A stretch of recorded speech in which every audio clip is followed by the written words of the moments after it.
Es el mediodía del 29 de mayo de 1973.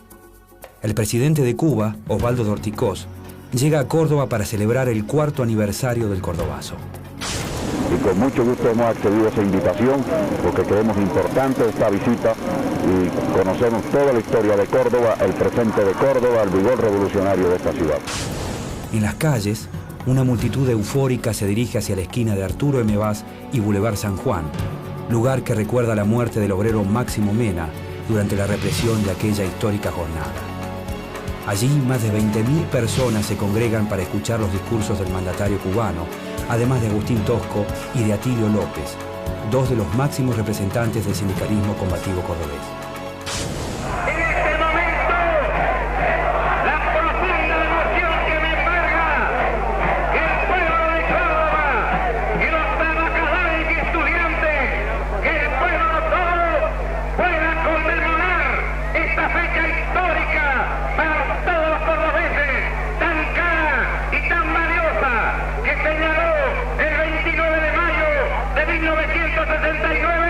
Cuando derrocamos con la pegada al primer dictador de la mal llamada Revolución Argentina. Los ideales promovidos por una generación de líderes obreros parecían concretarse a través de un proyecto político.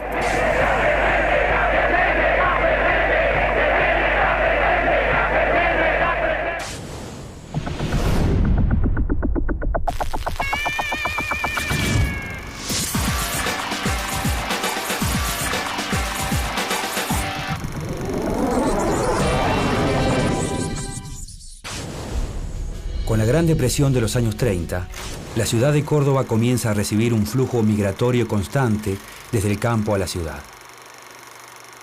Pero desde mediados de los 40, la consolidación de la industria aeronáutica y el desarrollo de la automotriz producen un crecimiento poblacional vertiginoso que transforma para siempre su paisaje social y urbano. Por ese entonces, Córdoba es conocida como la Detroit argentina, un lugar donde abunda el trabajo bien pago y la educación técnica para los operarios. Este es el Instituto Aerotécnico de Córdoba, formidable emporio de trabajo, donde cobró formas reales el avión argentino a reacción Pulqui, una de las primeras realidades del plan quinquenal en materia aeronáutica. Atraídos por esa fama, llegan a la ciudad miles de trabajadores jóvenes que forman una clase obrera industrial nueva, sin experiencia política ni sindical previa, pero que pronto se distinguirá por su combatividad. En los años 50, durante la segunda presidencia de Perón, algunos de los jóvenes gremialistas surgidos de esta nueva generación de trabajadores comienzan a criticar la injerencia del Partido Justicialista en el movimiento obrero y a mostrar su descontento con las prácticas de los viejos dirigentes sindicales. Estos cuestionamientos provocan en muchos sindicatos una mayor apertura política e ideológica y permiten que dirigentes no peronistas y de izquierda obtengan cargos en la conducción de gremios importantes como Luz y Fuerza, la Unión Gráfica o los ferroviarios. El 16 de septiembre de 1955, las Fuerzas Armadas derrocan el gobierno constitucional del presidente Juan Domingo Perón. La dictadura, autodenominada Revolución Libertadora, expulsa del país al mandatario depuesto, proscribe su partido e intenta terminar con la influencia del justicialismo en todas las instituciones.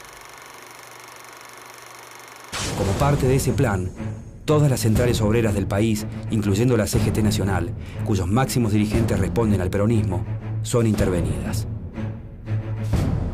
A pesar de que muchos gremios cordobeses tienen direcciones pluralistas, el movimiento obrero local juega un papel importante durante la resistencia peronista.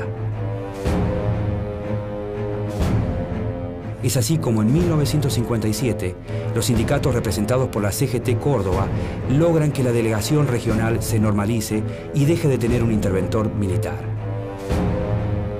A partir de entonces, al no depender de ningún organismo central, la CGT Córdoba adquiere una gran autonomía con respecto a la CGT Nacional, que continúa intervenida. Como consecuencia de esto, comienza a gestarse en Córdoba un modelo de sindicalismo autónomo con mecanismos de decisión descentralizados y con una alta participación de los trabajadores.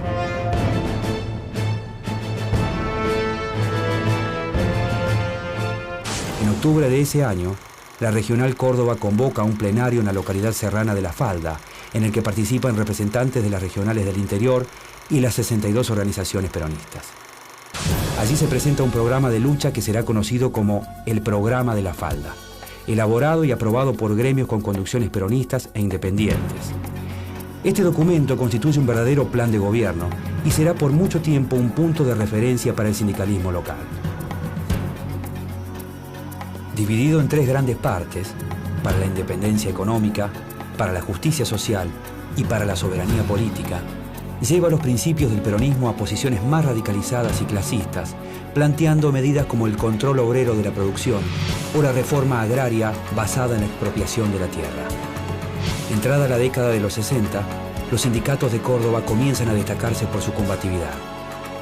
Bajo el liderazgo de Agustín Tosco, de Luz y Fuerza, Atilio López, de UTA, y Elpidio Torres, de ESMATA, implementan el paro activo con movilización como método habitual de protesta y las manifestaciones callejeras se vuelven una postal cotidiana de la ciudad.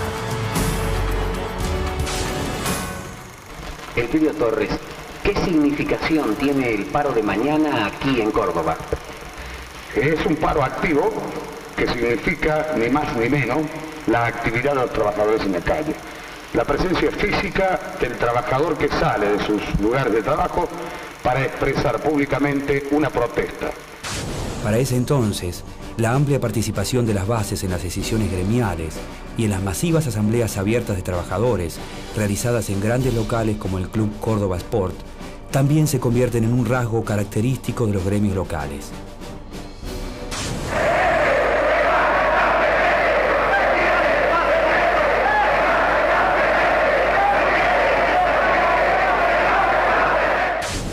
La democracia interna y la protesta activa contrastan con el accionar de las conducciones nacionales, encabezadas por sindicalistas como Augusto Bandor, de la UOM, José Alonso, del Sindicato del Vestido, y Juan José Tacone, de Luz y Fuerza, quienes desalientan la participación de las bases y las movilizaciones. En julio de 1962, la CGT Córdoba convoca nuevamente a una reunión nacional en la localidad de Huerta Grande, en donde se elabora un documento que actualiza el programa de La Falda. Ambos proyectos constituyen una profunda marca para los trabajadores cordobeses. En ellos quedan asentados su pensamiento y sus aspiraciones de clase, proponiendo medidas radicales como el control obrero de la producción y la participación en la elaboración de los planes económicos, con el fin de asegurar la distribución de la riqueza. Luego del golpe de Estado de 1966, la CGT Córdoba se opone abiertamente al gobierno militar presidido por el general Juan Carlos Onganía. Bueno, el plenario acaba de resolver un plan de acción.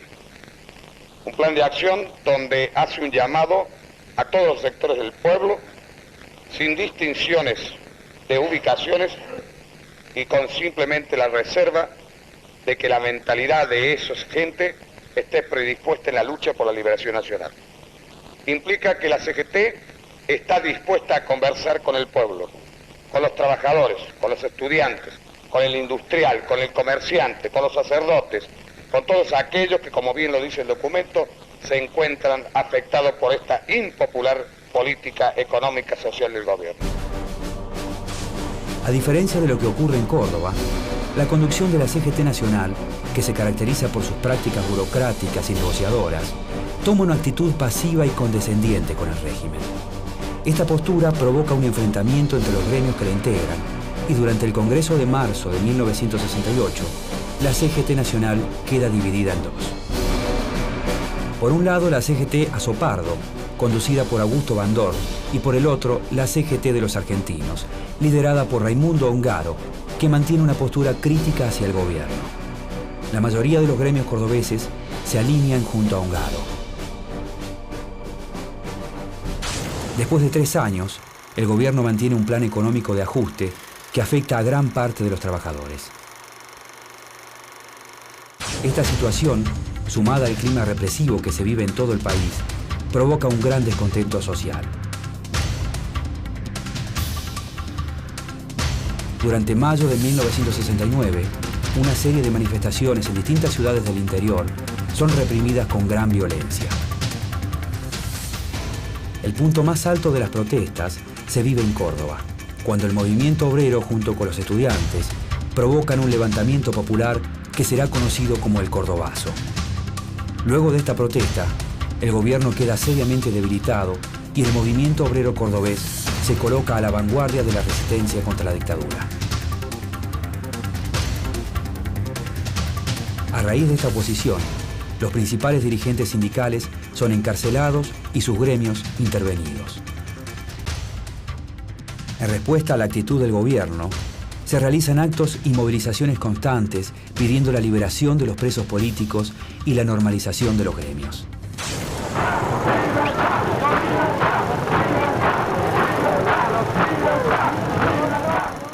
El Cordobazo inaugura una nueva etapa de radicalización de las posturas y de las metodologías de lucha del movimiento obrero cordobés. Los trabajadores apelan cada vez con más frecuencia a las acciones directas para resolver sus conflictos laborales. Tomas de fábricas con rehenes, paros activos y movilizaciones masivas se repiten en todo el cordón industrial.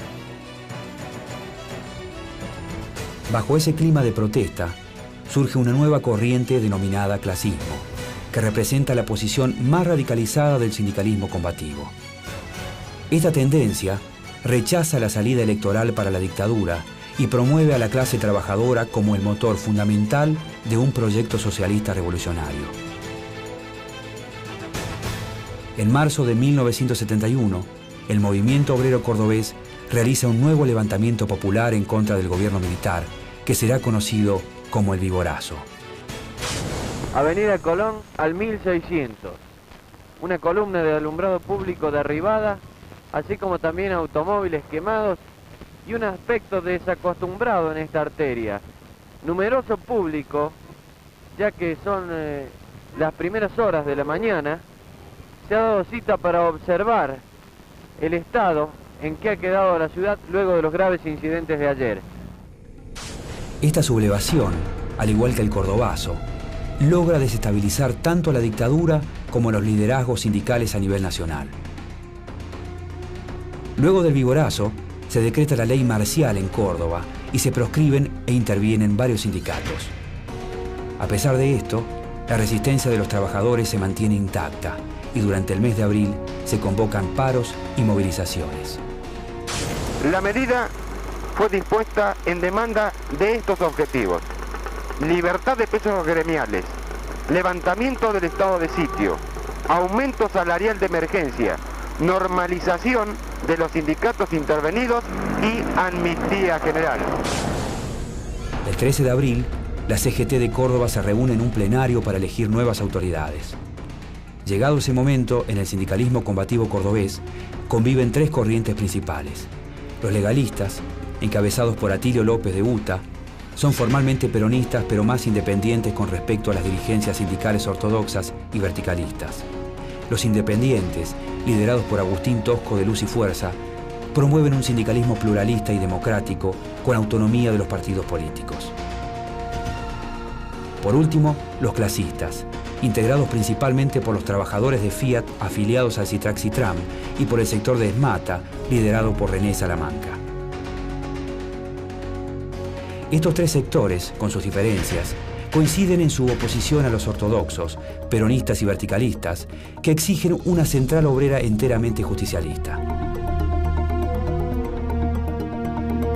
Durante el plenario, una alianza entre los legalistas y los independientes logra imponer a Atilio López y Agustín Tosco al frente del Secretariado General. Esto representa un duro golpe para el sector ortodoxo, ya que neutraliza a los grupos más conservadores, aliados con la conducción nacional de la CGT.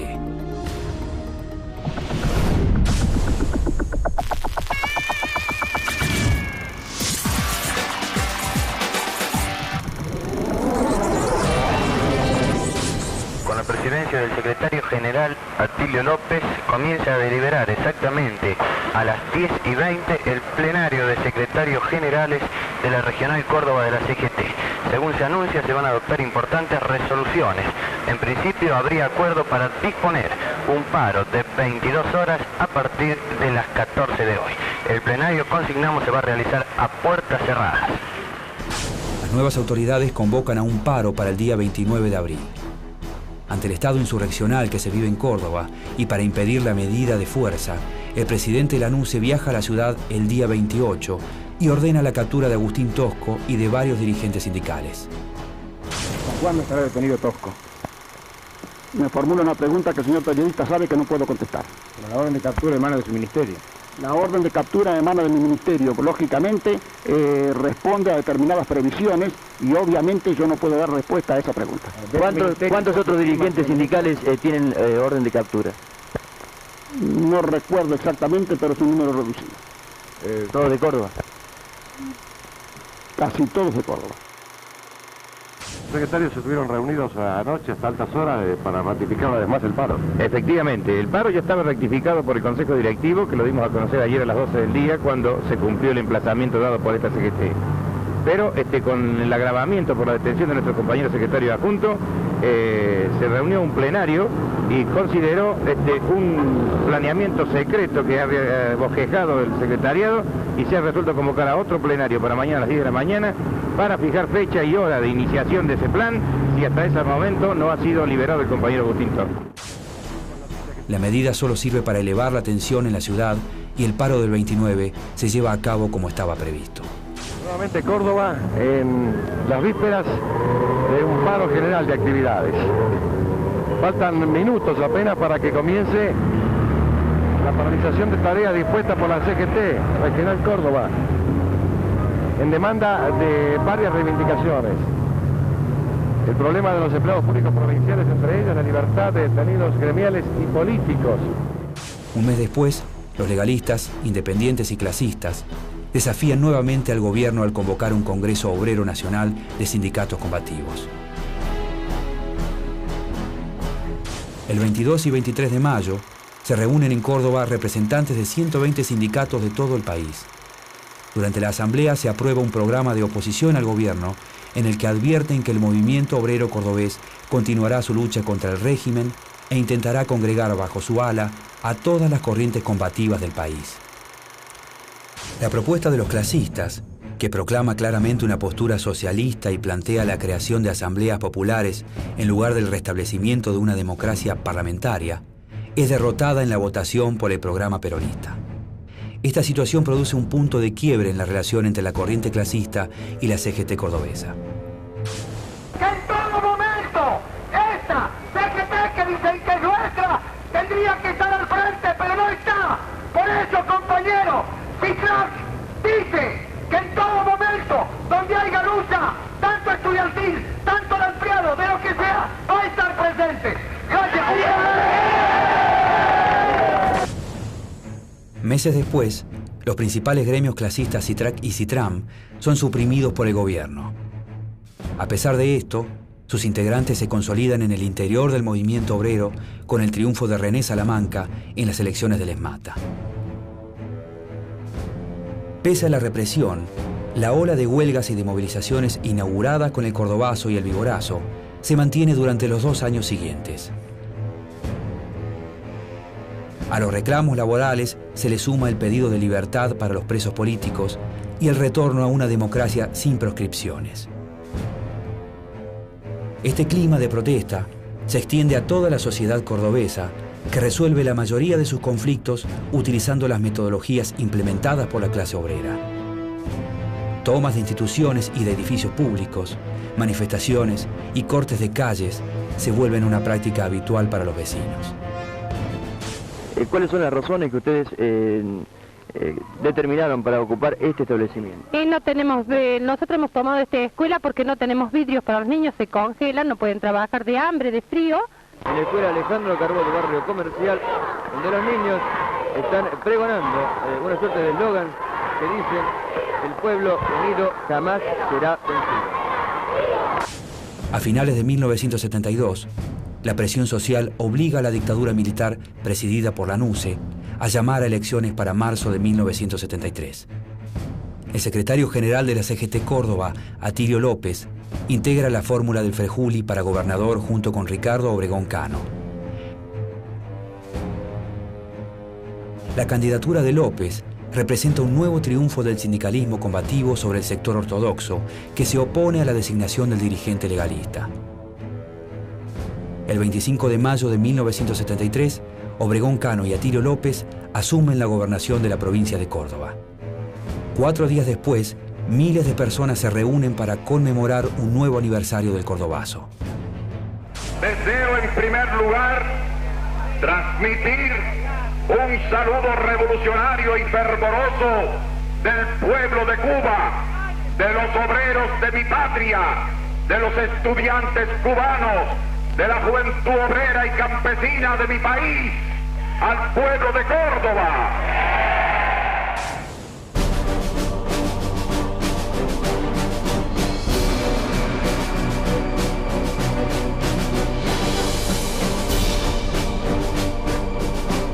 Las consignas combativas y el fervor revolucionario que se vive en las calles parecen mostrar la posibilidad cierta de instaurar el proyecto socialista promovido por el movimiento obrero combativo de Córdoba.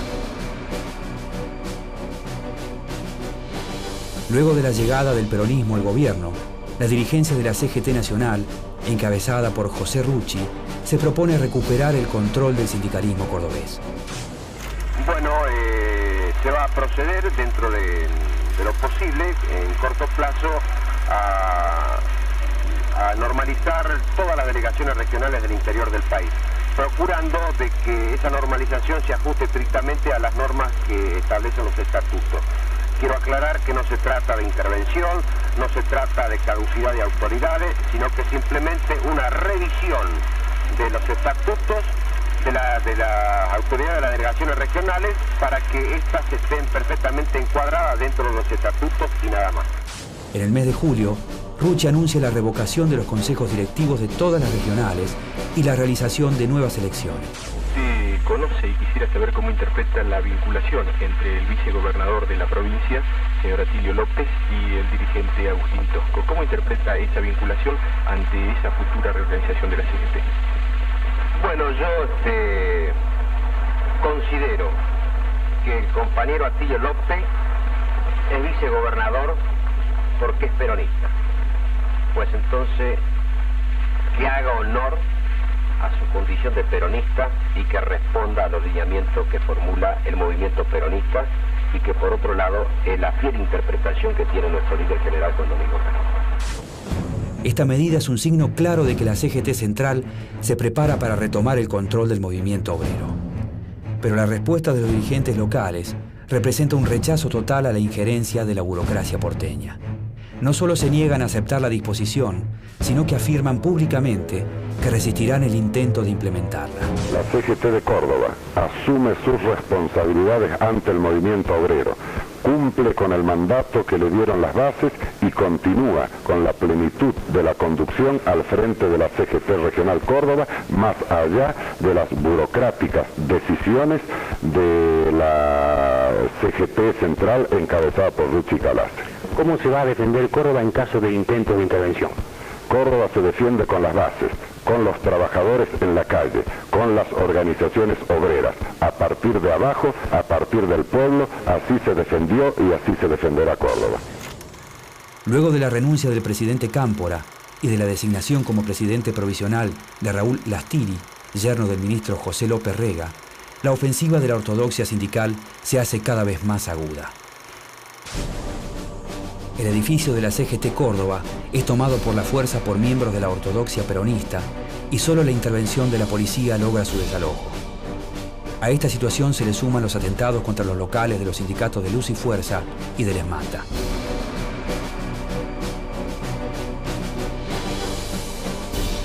Como contraofensiva, Agustín Tosco y René Salamanca, referentes de los independientes y de los clasistas, forman el movimiento sindical combativo en un intento de reflotar una agrupación alternativa al sindicalismo peronista.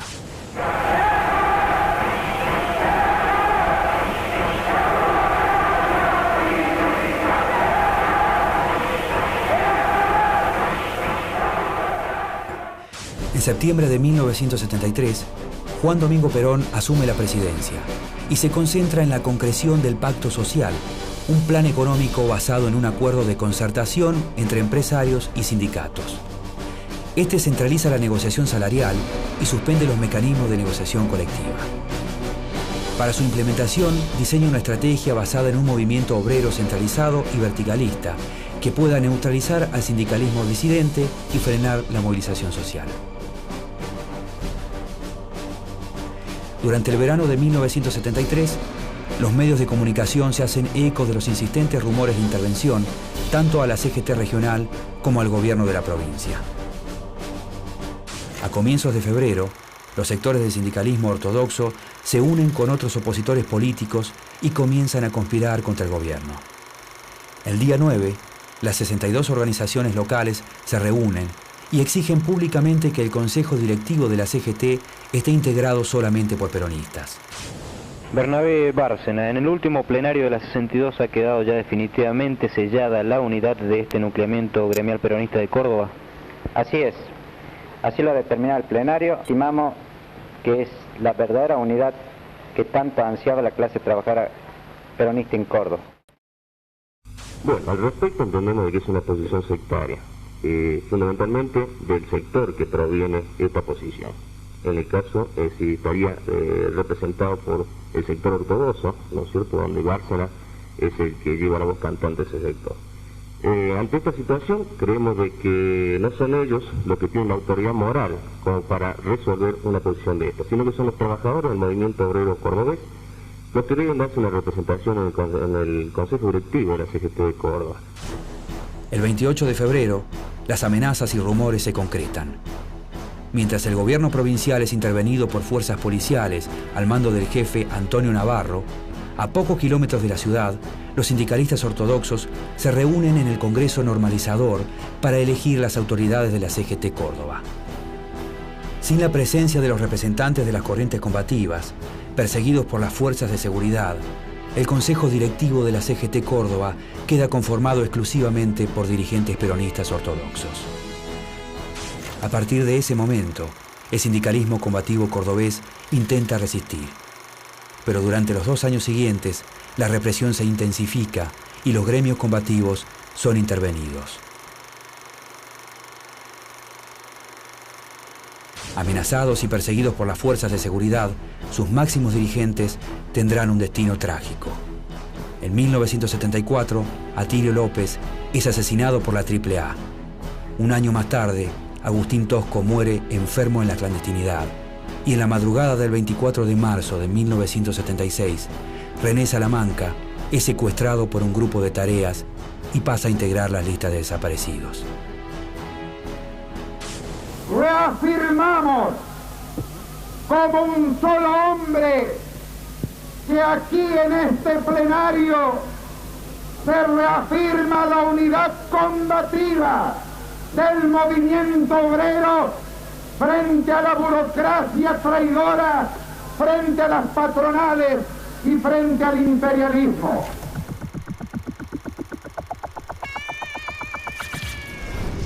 Las Fuerzas Armadas produjeron la única respuesta posible. No hay enemigo pequeño ni fuerza desdeñable, porque ya no hay pueblos aislados.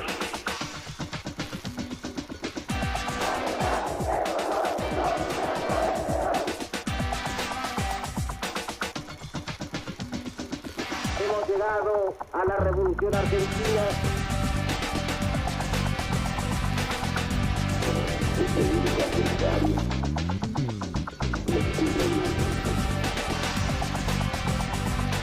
El pueblo está firme y decidido a